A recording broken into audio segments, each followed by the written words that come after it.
and that is embarrassing them. And one of the things that my 11-year-old is really worried about now is how cool he is at school. He has to be cool. And so he tells me that when I come to pick him up every day from school that, he'd appreciate it if I wouldn't bring any attention to myself, which you know what I have to do then, and that is to bring attention to myself. So, I've noticed Big Love going with a lot of hair combing. And, yes, very cool. Very hip, and I don't know that we're so caught up in the cool factor yet at our house. Oh, boy, we are. And, I mean, we got to have the right. Probably my daughter a little more than son. Yeah. Got to have the right cool necklace. But bottom line is he wants to dress like Speedy. Right. And I love the fact that I've now become an embarrassment to him, so I have to really turn that up. So yesterday, I'm in the line, and there's a point where I stop, but I'm not to get them, but they've already called them out. Right. So everybody can see me. Right. And I crank up a tune on the radio, and I just start dancing with everything I've got, with the window down, screaming, "Hey, Brooks and Brody."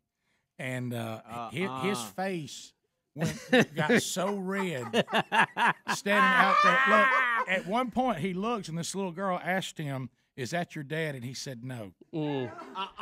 He did. Brody he said, Brooks was telling me that you weren't our dad. And he said, "Dad, what is wrong with you?" Like that, looking at me, and I said, "Man, I was just grooving. I can't help it when the beat gets a hold of me." What song was it? Oh, it was something off Disney Channel. I don't know what it was. Oh, it was off Disney. Even better. Yeah, on the radio, because they always like me to have that on when I get in the car. So but has it become like too babyish for them yet? No. Some of the stuff, like from the Jonas Brothers and all that, they still like that. Because you can't let them listen to anything beyond that, because then they're listening to such nasty lyrics, you don't know what to do. So anyway, I was really cranking it, and he was in. He said, He turned into his mother. "What is wrong with you? Why do you do that?" And I said, "Because I just love it. I just can't stand it." And in the back seat, you've got the 9-year-old. That was awesome. He still thinks it's cool. So I was having a banner day. Do you want to borrow the Swagger wagon? Oh, I'd love it. Mm-hmm. Really, what I was driving yesterday was a little too hill. Yeah. I want to look a little worse than that. But anyway, so we get there, and then I've got football practice coming up. Now, I don't know if I've told you this. I'm coaching the mini Colts, and now the 9-year-old Taz plays on this team. I've jettisoned the Big Love. He's now on his own playing football, and so we have 3 playing football, and then I'm coaching one of them. Now, I read my team rules on the show, and people all over the country wanted those, and we made those available.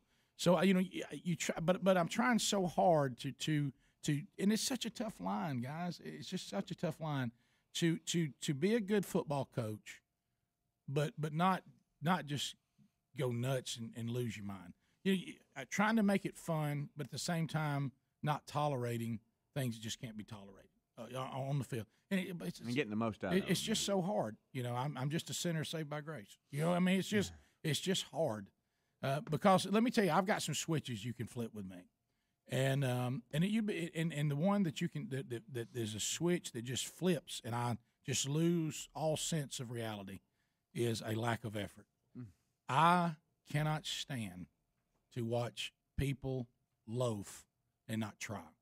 Now, if you're trying and you're going 100%, hey, you don't know how to play football. That's why we're here. We're learning it, and hey, you're not doing it right, but wow, you're getting after it, and let's correct that. That's when I stay calm. Once I say, "Hey guys, we loafing now. We're just laying all over each other. Hey, backs, run through the hole like we're trying to get yardage.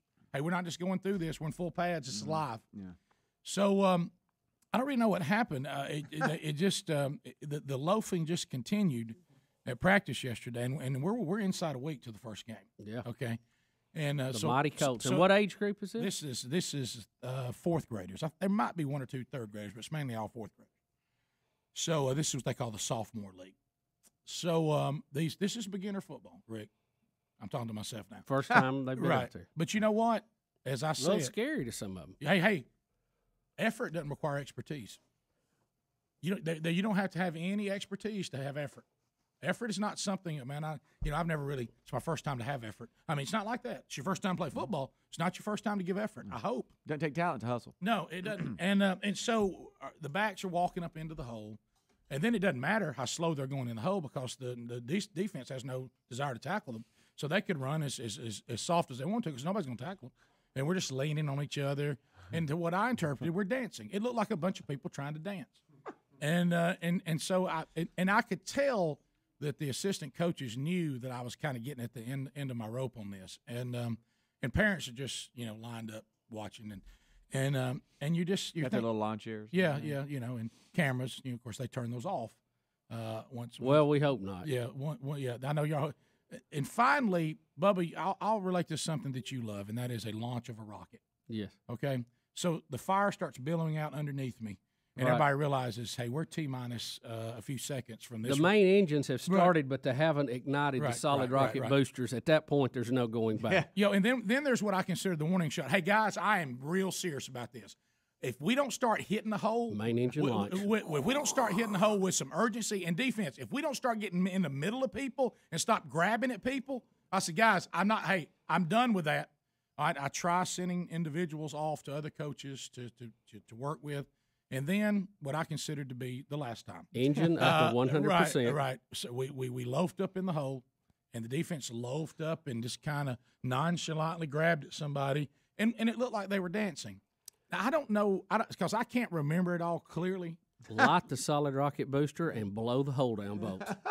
I launched in a coach's rocket. Oh, boy. And at one point, people tell me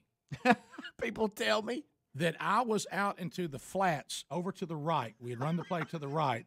I had moved into the flats, okay?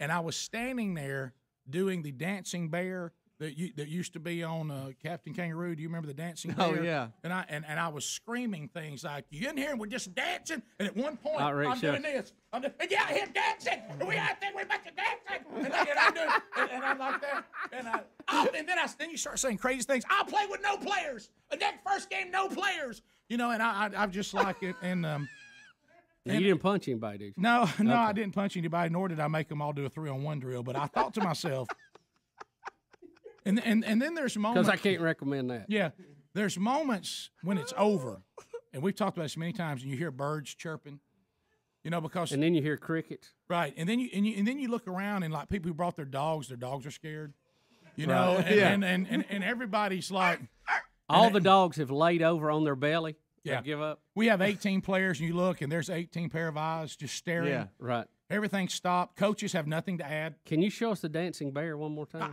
I was going back and forth like this. I said, we come out here. We're missing football. We're out here dancing. You just going dancing. I said, and then we come up in the hole like this. And then we dancing. Like that. And so, and then you start saying things. I said, somebody's going to hit you right in the chin and knock you right on the back of your head. How's that going to feel? How's that going to feel? And How's that going to feel?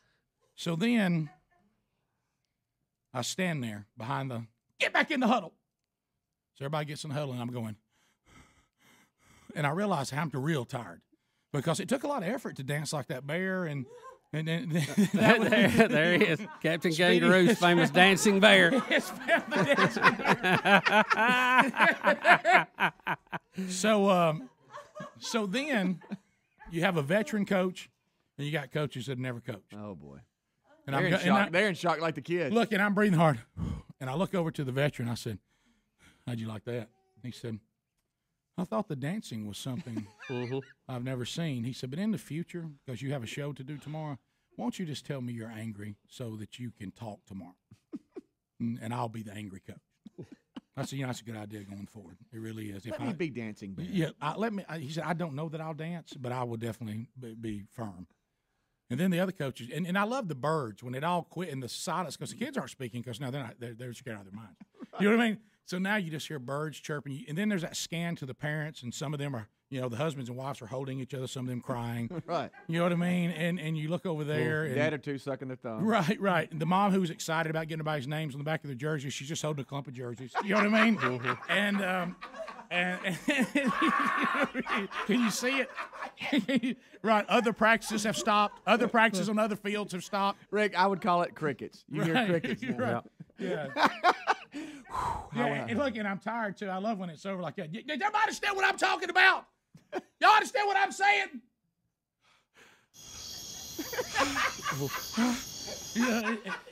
And you start thinking to yourself, all right, at what point? Who am I? Right. Where are we? Right. you think to yourself, okay, this is exactly why when I didn't want to play football anymore when I was a little boy. You know what I mean? But you know, I just can't stand a lack of effort. It requires no expertise. Oh, Rick. That's what the dancing bear said. Oh my gosh. Well, at least you got their attention, Rick. Does anybody have video of this? Was there any camera that might have caught this? Rick and Bubba. Well, if you're scared to call, let's say you're a parent and you've got video, no, and you're scared to call, just email me, and I won't tell Rick where it came just from. Send it You know to what? us, or you can call anonymously. Let me tell you what one positive that came from it. Okay, because really you don't know whether you've gotten any improvement in the area till you're tried by fire. Right. Do we agree that? Right. That's true. Let me tell you what I left there feeling pretty good about. You know, and there's you have to try to find a positive. Is that when I get upset enough that I'm really rolling along, I am now capable of not cussing. I did not cuss not one time. That's awesome. Yeah, and I thought, well, there's a positive. Right. You know, I mean, especially since they're just fourth graders. Right, but I'm talking about sometimes if you get that kind of No, motivation, you're right. You can't help it because I'm a recovering cusser. Yes. And so I didn't have any bad language. That's awesome. What program did you use? I'm getting some victory there. What program did you go to for that? Jesus. Okay. I thought you might want to share it with some other folks. Yeah, It's hard, but I know what you mean. No, I did. I just laid down there at the cross and said, you know what? There's no excuse to use foul language. There's just no excuse for it. And the Bible's pretty clear on it. Yeah. I mean, wow, real clear. So I said, there's no need for that.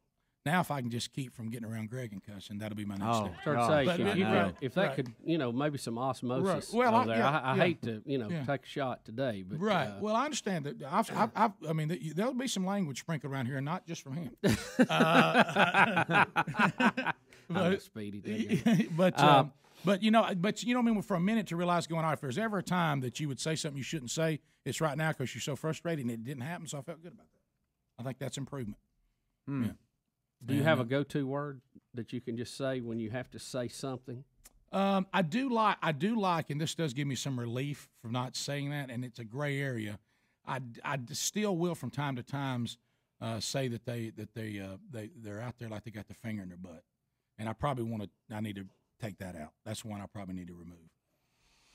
I got a couple. I mean, I hear people sometimes will get in a situation and they'll scream sugar or something like that. Right. Well, is freaking okay? It's not really. No. No. Okay. No, it's not. I need to take Is that sugar out, okay if you're thinking of the other word? No, that's it's my not. problem. See, like Bubba and I've said many times, words are words. It's what you do with them. Right. I mean, we could make sugar a cuss word if we just said declared. From now on, that's what we say. I can't say because these freaking? words weren't always cuss words. See, I think freaking's okay. Get in the freaking hole? I can't say that?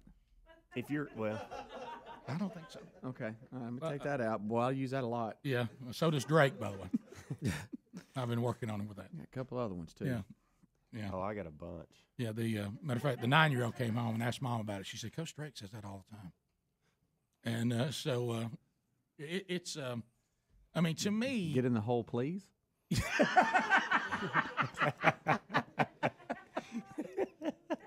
What about Lily White? Is that off limits? No, that's good. Okay. That's good. That's Hit good. the hole hard, please.